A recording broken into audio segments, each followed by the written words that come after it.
Hey, welcome back to Squarebody Stuff. I'm Chad, and we're going to be working on old Squeaky today for get him ready for No Name Nationals in Sykeston, Missouri, end of September. Got a long list of stuff I want to do to him. I've got a, you can't really see it, but I do have a fire going in the shop, so the shop will be halfway warm. As we're kind of getting some winter weather right now. It's a little chilly outside, so what better thing to do than just go work in the shop. So let's get in here and tear old Squeaky down. What in the world is going on here? What? I thought you said we was gonna do some stripping. That's not what I meant. I meant strip the truck down. I'm gonna take the bed off, gonna take the front clip off. What are you doing? Dude, I was gonna try to make us some extra money to build us a new motor for old Squeaky here so we can go to No Name Nationals. I even wore my Squarebody stuff leggings and my boots with the spurs. And I've got some moves I've been working on.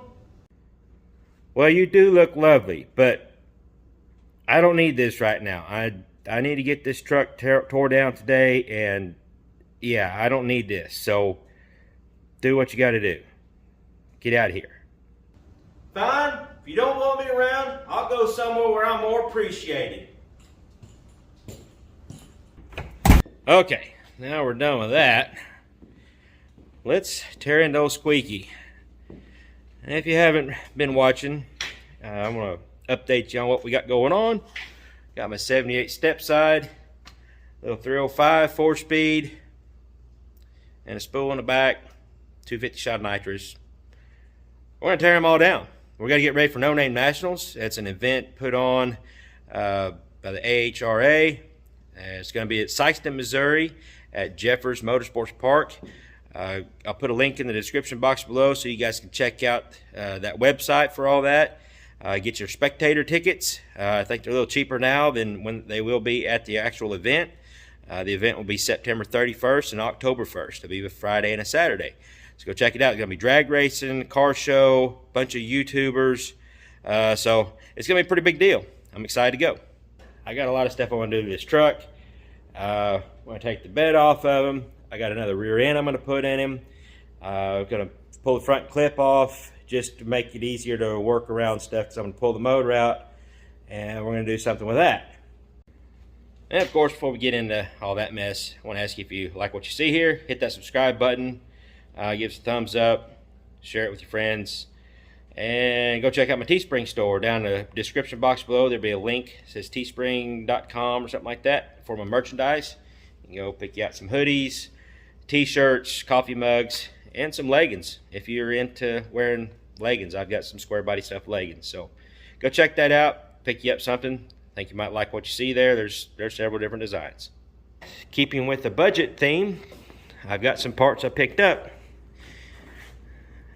That is a Cola brand crankshaft. It is a 3.75 inch stroke, so that's going to make that little 305 a 334. We'll get into the why and how and all that stuff maybe later, but I picked up this crank. A buddy of mine has a lot of connections for some reason. He's always picking up some oddball stuff, and he knew that I was looking for a crank, so he picked this up for me. Really cheap. It's used. Found out that Cola brand is been out of business since 2007. The crank seems like it's in really good shape. It is a forged steel crank, so it should handle all the RPMs and everything I'm going to give to it. He also come up with a nice high-rise intake. This is a old school Victor 4+4, not a 4x4. It's not for 4x4 application. What I found out about this intake after running the part number, there's 2976. They didn't produce them for very long. Don't really know why. I do know that they were a really high RPM intake. They're supposed to be for revving. So I'm gonna probably clean it up a little bit, do some work on the inside, open it up a little bit more. But this intake is a lot more what I need for what I'm going to be doing than that junky little Performer intake. So that's pretty exciting.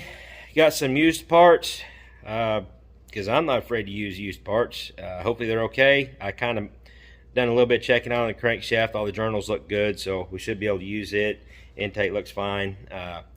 So yeah, it's still gonna be somewhat of a budget build. I really didn't have the money to buy a brand new forged steel stroker crank for this. Going with 6-inch H-beam rods and some good forged pistons. Don't have any of that yet. Still working on the parts list, but this is what I got so far. I'm really excited about that. You know, as you can tell, I'm jumping for joy. I don't really show a whole lot of emotion sometimes, but I am super excited about that. My buddy, or my brother, I call him my brother. We've known each other since high school, and he's more of a brother to me than anything else. So I call him my brother, Eric Rogers. He's the one that's come up with this stuff for me. Now Eric also come up with a set of heads for me. They're aluminum with the 194, 150 valves, small combustion chamber. I think they're 58 cc. They're a GM casting. I don't remember the casting number.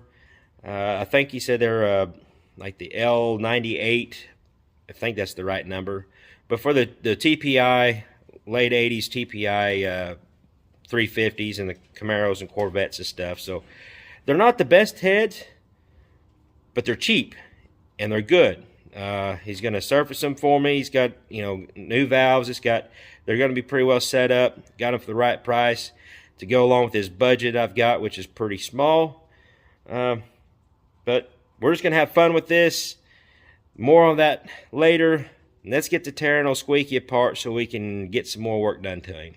First off, I'm going to work on getting this bed off of here. I do have some lines for my nitrous bottle and wiring for the tank heater that I've got to disconnect first before I can take my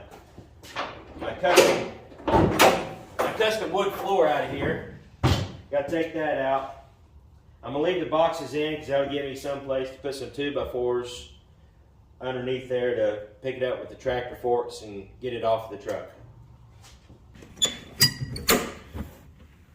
Just to show you what I got. Got to disconnect my nitrous line, get it out of there, and the fuel line going to my fuel tank just for the nitrous system. And I've got some wiring. One of the wires I can unplug for the pressure switch. These other two wires, I may just cut them and actually put a plug. I may cut all three of them, and to where I can make just a single plug to where I can plug and unplug it, make it easier to take out, so I'm not disconnecting or cutting wires every time I want to do anything to it.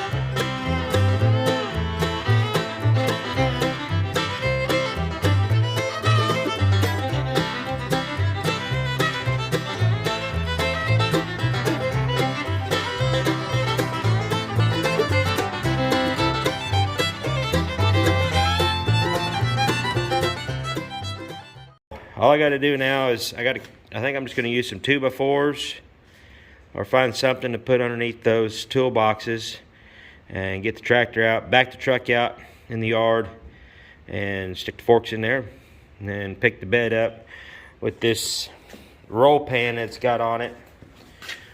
You can see the roll pan. It actually goes up underneath the frame rails and the spring hangers. So the bed's actually got to come back a few inches before it can come up, but I'll get it all figured out. So let's get something cut and get this thing off of here.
to get all the snow off the tires.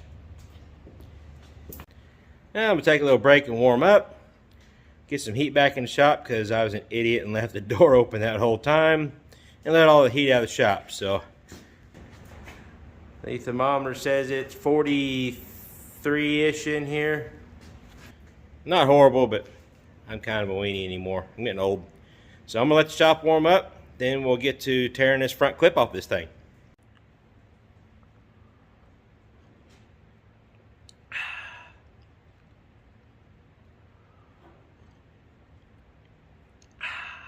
Alright, we're just going to do a little time lapse, busting this front end apart.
I think I'm going to end it off there. I got the front clip off except for the radiator support. But I want to be able to drive him back into the barn for right now because I need to put my other vehicles in here to keep them out of this nasty weather. We've got more coming in, so I want to try to keep the other ones in the shop here to keep them thawed out. But I'll put the battery back in him, pull him and get all this junk out of here, back in the lean-to. Probably put the hood and the fenders and stuff in the bed. Then we'll pick up where we left off. Here in the next video, we'll pull the radiator support out. Probably go ahead and pull the motor out. Maybe transmission. I don't know. Don't really have a set agenda in mind. I'm just kind of pecking away at it as I go because that's how we do it sometimes. So I'll end it off there. Thanks for sticking around and watching. We will catch you later. Until next time, y'all keep your square bodies rolling.